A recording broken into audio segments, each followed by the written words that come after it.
What's up, folks? My name is Eric C. Um, I guess I'm known as a probably more of a drummer or a producer, um, just for different artists along the way, man. Just I got started as a young kid, and it just evolved into a career, so a hobby turned profession. But in a nutshell, that's I guess that's who I am.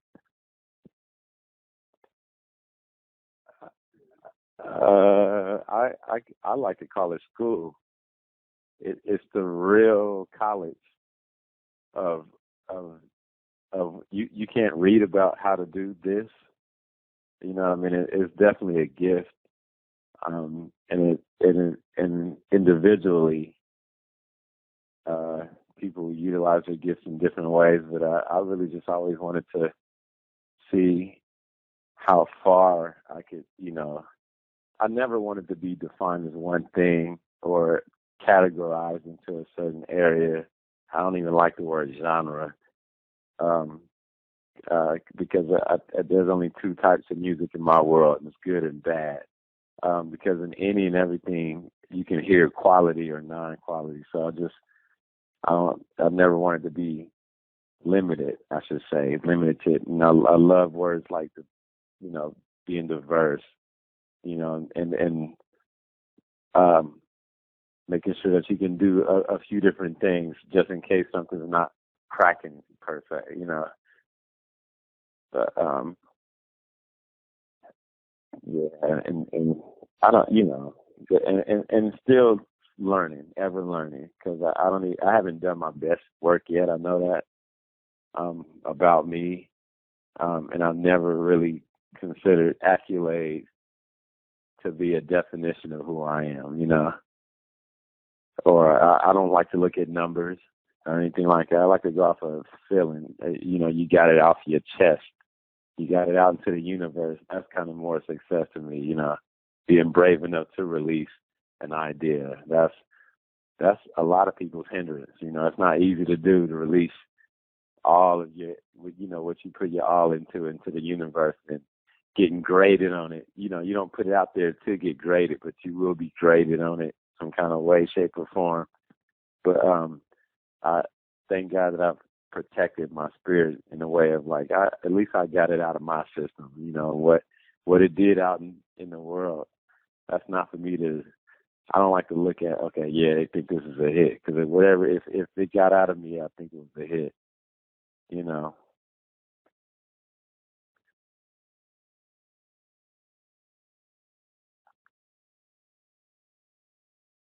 man. Wow.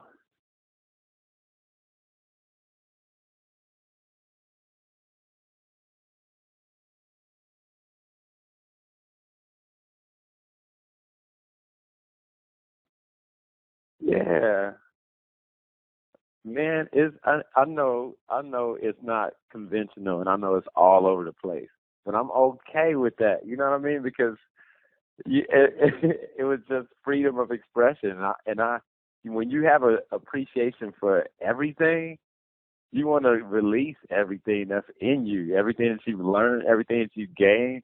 You don't want to dummy it down for money all the time. You know what I mean? So Project CDO is like, man, this is not for money. This is for my health. You got to just, until further notice, that's how you treat everything that way. Because whatever people define success with me, it came out wholeheartedly before they even heard about it. You know what I mean? I wasn't doing it for a certain thing or number or I don't know. And so Project Studios, that's man, I'm working on number 2 right now. And and one thing about this is every volume of Project Studio will be a new batch of musicians and a new batch of artists too. Because I just want to, yeah, new group of people, man. So if it was 18 or 19 songs on that last one, it'd be another 18 or 19 on this one. And I did that whole project in a month, man, the whole month of December last year, 2014. Um,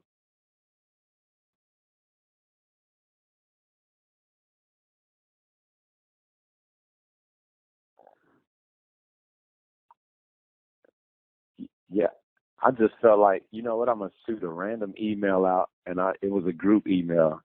I shot a group email out to a bunch of people that I admired, that I've been seeing online, or whether it's I've known of their work, or whether we toured together with different artists, maybe singing background.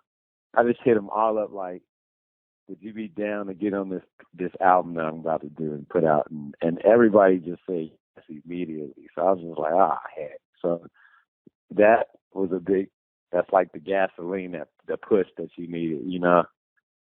So we went in and knocked it out. I would say it's half and half. The probably the bulk of the musicians on the record I've known and grew up with. And then there were some cats on there that I met just that past year.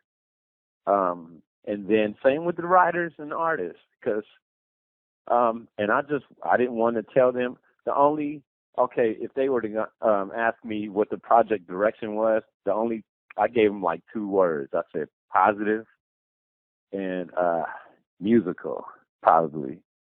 You know, and I was like, and just go from there. And I trusted. I said I trust your judgment. You know me. I mean, you know how I roll. You know, just from what you do know of me, let's go from there. And everything that came back I was like, okay, sweet. So I went and, man, out of my own pocket, just made sure it happened, and everybody got their credits, everybody's got their publishing. You know what I mean? I'm an advocate of that. And then the ones that didn't know about it, I showed them how to do it, and then now they know what's up with it. Man, and you got to get rid of it. And then we don't come from that day of holding all the information for yourself. You got to give it away. When the more you learn how to be that teammate, when you hurt or injured, the team is still running. They still got your back, but you can't, I'm an advocate of that. I believe in, like, you can do more with more people than just yourself and your own energy. So it's been sweet, Cat. And this next one I know is going to be good because I'm going to just do it from my heart again.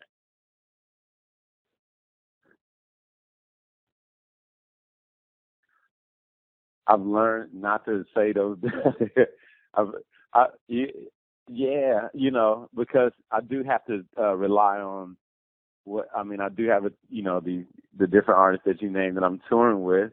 They do have schedules that are ever changing. And so it's kind of hard for me to keep my word. So I don't say it, but anybody that knows me knows that once we get that ball rolling, it's rolling. It won't, before you know it, it'll be out, But I don't like to put that pressure. If I'm uncertain of something, that's just kind of like me not telling the truth. So I don't want to do that. So I never told anybody a date, and because it just feels better for it to be a better surprise. And they're like, dang, it's already finished? That I'd rather hear that than to hear you told them a date. And then they're like, man, what's taking so long? I don't like those phone calls. So if I don't tell you nothing, you can't hound me. And when you don't hound me, you have to get done faster, pretty much, So it makes a lot of sense, man. Don't put yourself in something you can't get yourself out of, kind of. So I know I couldn't depend on a date, so I never said a date. And it got done in a month, and I know none of them thought it was going to happen in a month. Mastered and everything. I mean, the dude that mastered Project One, this dude has he's got credits on Eric Clapton's, whole records. Sting, Mark Uselli. I hope I'm saying his last name right, but Mark, he's from New York, man. This guy, it's ridiculous the credit that he has. And I'm like, and he mastered my record. I'm like, yeah, that was a blessing. Thanks. Shout out to Angie.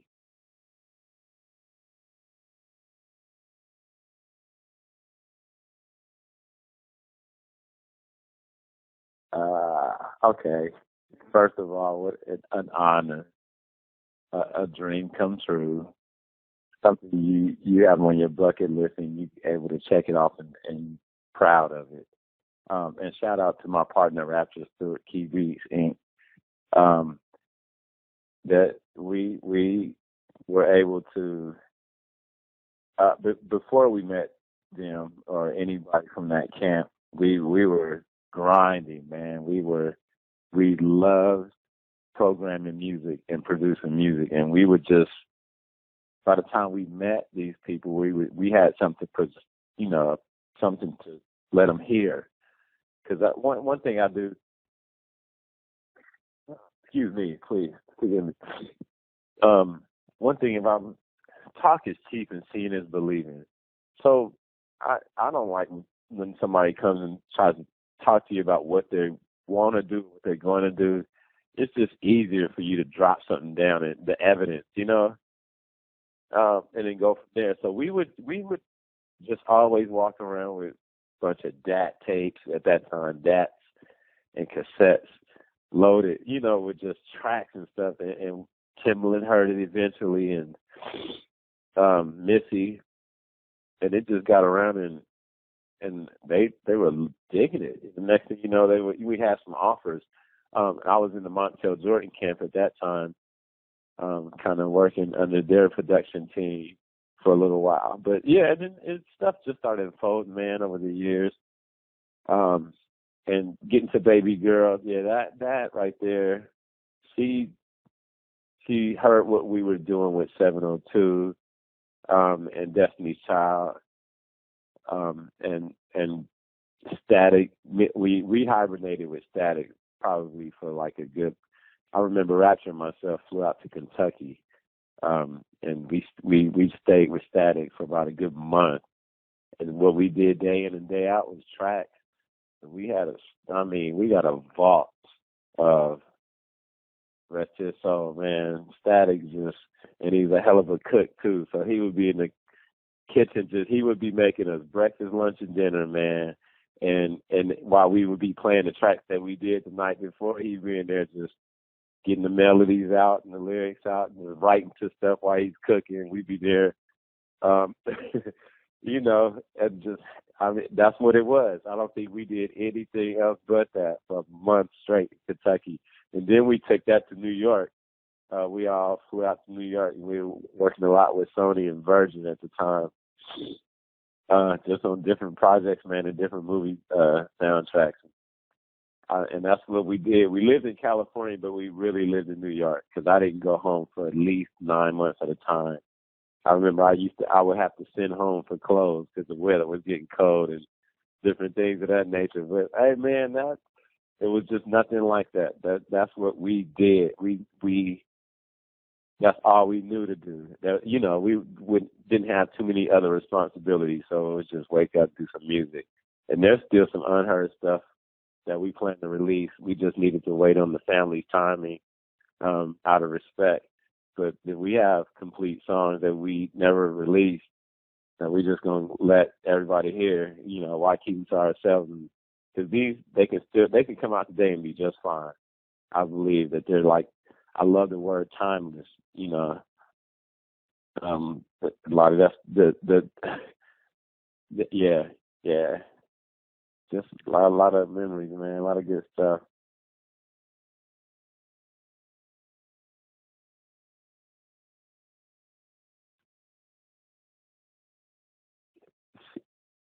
Shaking, yeah. Nah, I parked my butt. That's a P Beats production. That whole track. Yeah. Nah, yeah. So yeah, there's articles out about it too, and that's what's funny is because Aaliyah's fans they go so hard for her as if she were still here today. Um, that they knew already because they had heard it. It's been leaked out already before.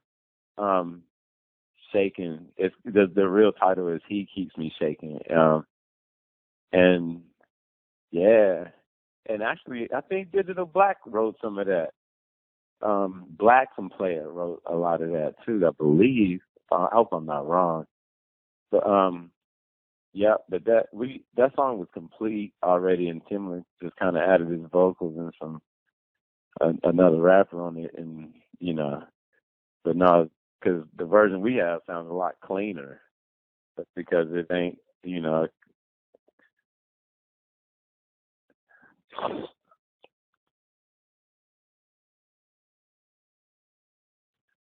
uh, it's so funny because that song we produced that before Rock the Boat or any of those. Oh yeah, that was the early Keeps Me Shaking. That was early. That was when we first started hooking up with Aaliyah. And one of the early songs was well, It's Whatever was kind of early too. That was like Keep Me Shaking and It's Whatever. And that was like early when we met her. And then that's you know how it is when you write and you just we got unfinished, we got hooks on some stuff, we got verses on stuff and no hooks, and we always thought about revisiting, but it's hard to do that stuff and without messing it up. At this point, it would be messing it up.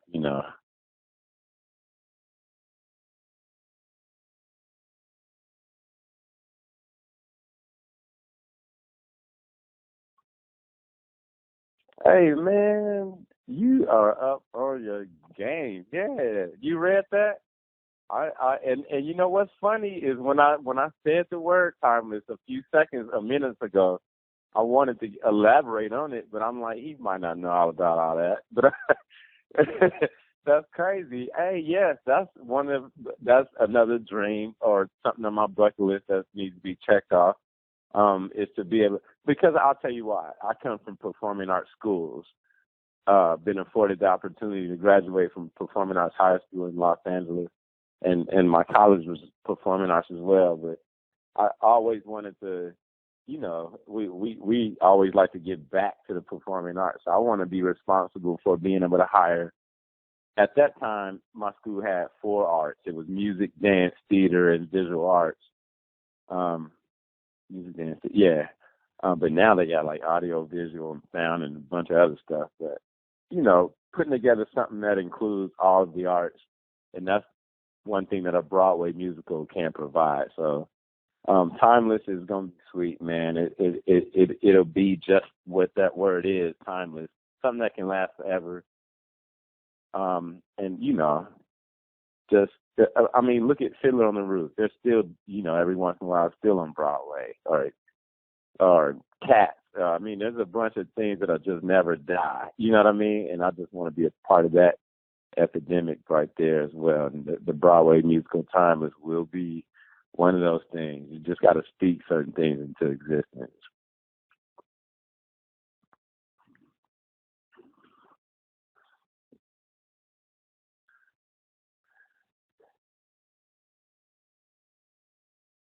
You know what? What's so funny in my head? I could see like opening day. Like that's the kind of things that I fathom in my head when I daydream, or I see opening day and like the red carpet and everybody coming in. It's just I see everything to the finish. Before I even started. So I can't wait for you all to see what I see in my head. And I've always felt like this. I felt like that. I remember the first hit that we had on the radio was Where My Girls At with 702. And I remember us programming that and saying like, I can't wait for the world to dance to this. And, the next thing you know, they dancing to it. So you just really just got to act it out or kind of fake it until you make it, that cliche. A lot of power and a lot of in your mind, and there's power in your words. And you really have to be around people that think the same way. You can't share your dream with everybody either because everybody won't receive it the same way. You can hear something that'll hinder you for 5 years. Somebody will say something off and you're just like, dang, you don't even realize how much it discouraged you. But next thing you know, you stop investing into yourself. So I really kind of don't share a lot of stuff with people. But stuff like that, I don't mind because that's going to happen. But, yeah, some stuff is just a force. Now that I already know. It will be nice. And that should turn into a lot of other things too, movies. And at this point, what people are doing, it's a brand at this point. So we brand it right once. It's that forever.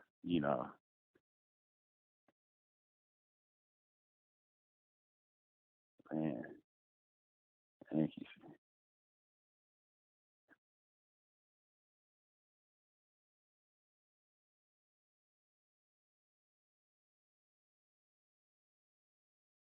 Man, yeah.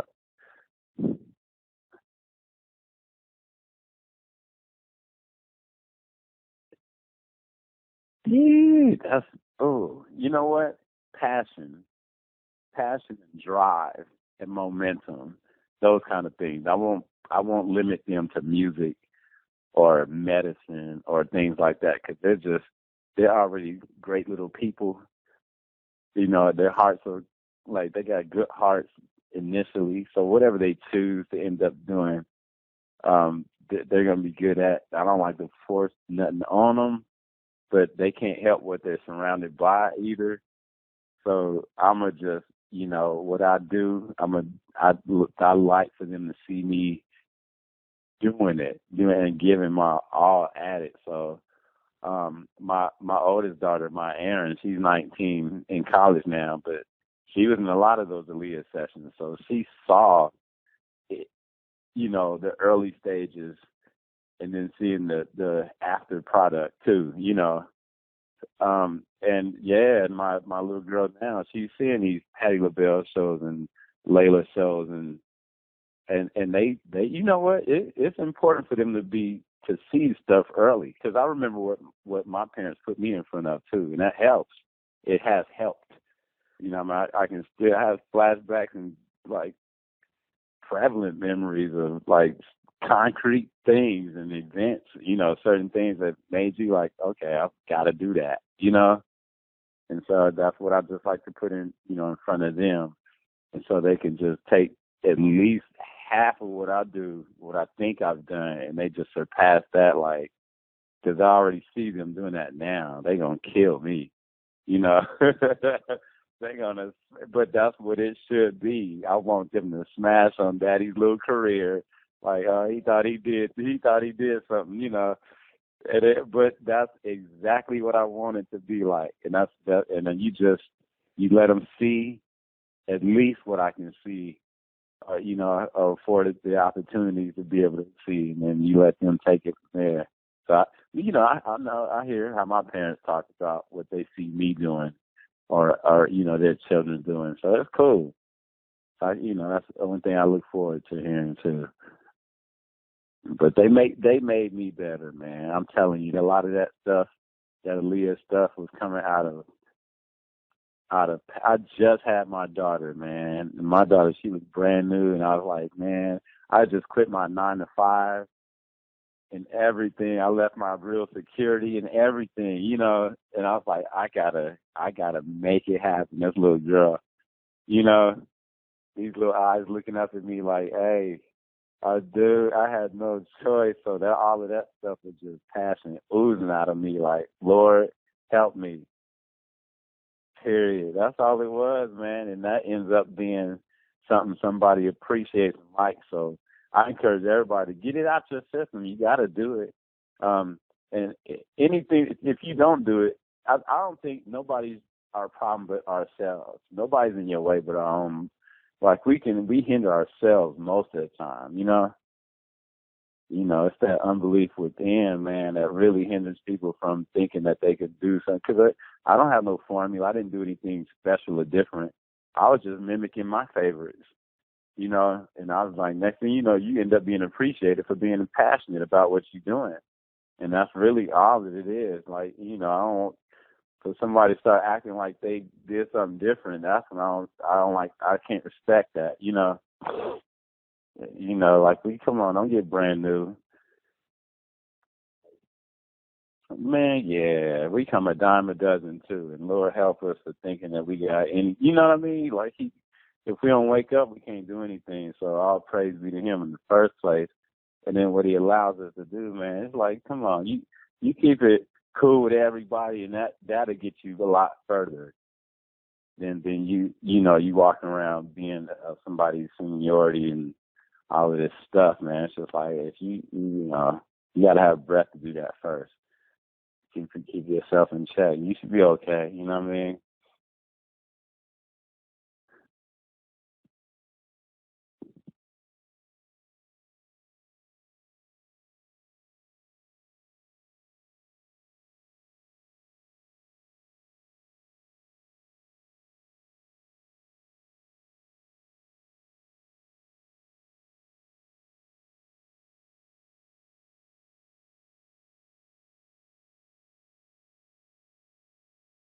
Wow. Hey, I'll tell you this though, before I even answer the question. When you asked me the question, a smile came on my face. Like, dang. Um, yeah, just a big old smile, man. I can't help but that. I had to tell you that real quick, but I don't, I don't think I can narrow it down to a song at all because it's just a big mixture. Because even as I'm saying what I'm saying right now, it's still songs hit me upside the head like this one, this one, this one, this one, this one. It's too many. And my appreciation for the whole art, I, it, because I can see music too, and it's a bunch of colors. So I don't know, man, how to answer that question. But I will say that just a peace of mind, and peace of heart. Uh, Dang, no regrets either. So just a big general note. I, I, I don't know what that song is, bruh. Should never answer that. Infinity.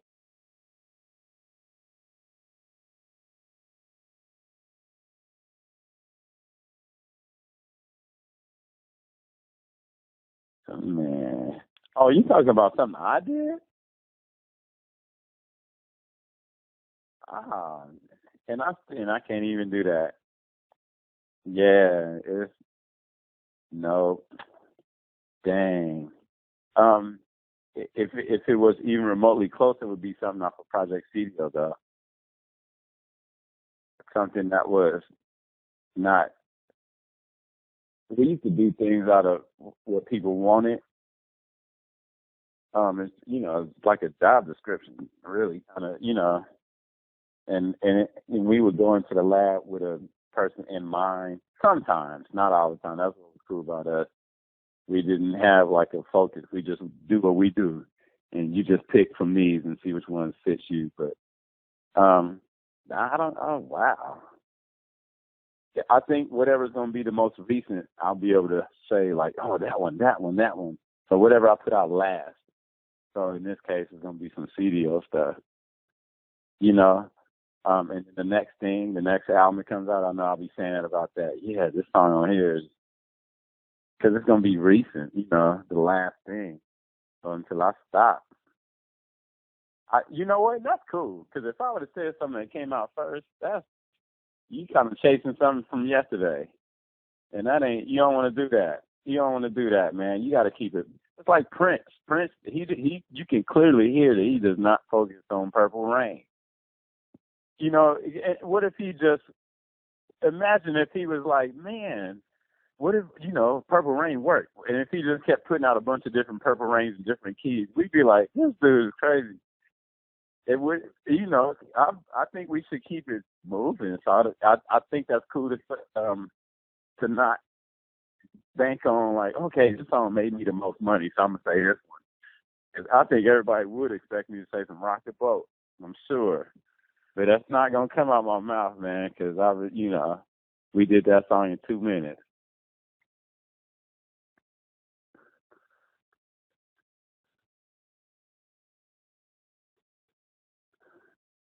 Ah, dude, Beyonce said the same thing. She never liked the first one. Oh yeah, and we hibernated for a minute. We was in there for a good month, just pushing out a bunch of songs. Um, but she always said that about that one, that second one. She wanted to be first, and it was too much for them at the time. So they playing it safe, like most people do. And she,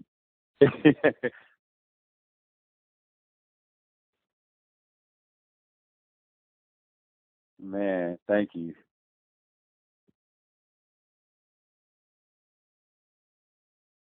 I hope, man. We keep hearing stuff like that. I hear Rapture up the other day, like, dude, and he said the same thing. He said this stuff came out 15 years ago, or should have came out 15 years ago, and it still sounds like new and fresh. And it's like we thought about touching up some stuff. It's like some stuff just if it ain't broke, don't fix it, kind of thing. But I don't know. Something special is gonna happen soon, man. I can't even pinpoint what it is, but I can feel it, and I'd rather just wait for it as opposed to trying to force it. Yeah, because every year around this time we always hear, "Hey, y'all gonna do something for Leah's birthday?" You know, since she's gone, we've been hearing it it's an annual question, bro. And that inbox blows up right around January. Hey, y'all got anything planned? Like, nah, man, not really, not really. But if it's something that the whole world would know, it wouldn't be no internet thing, Yeah, she deserves more.